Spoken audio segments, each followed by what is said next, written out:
Hey everyone, Technomentary here with the video for you guys. In today's video, we're going to check the battery size and the brand for Apple AirTag. So let's get started. So first thing is we're going to go ahead and open it up to see what brand and the size it is.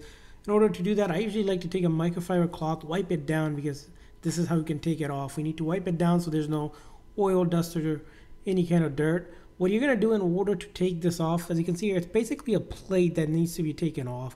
In order to do that, you need to place two thumb like this and then hold it firmly. You're going to press it down at the same time and then counterclockwise you're going to twist it. So press it down and then counterclockwise like that, and then this lid basically just pop up like this.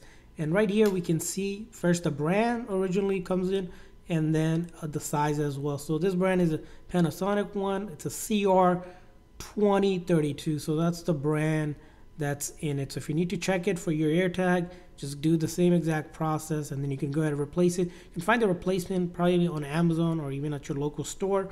I recommend trying to get a Panasonic one. I know some brands do have issues with them. Sometimes they work, sometimes they don't. I had different experiences with it. Sometimes I found that just using any no brand ones with the CR32 also works for some reason. So it's kind of hit or miss with some of these replacements. So if for some reason it's not working for you, consider getting another one, or sometimes they tend to be dead out of the box, so you might have to just try a different replacement one, maybe the same brand if you got multiple.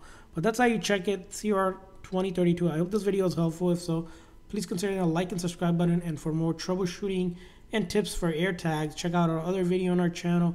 We'll see you guys the next time.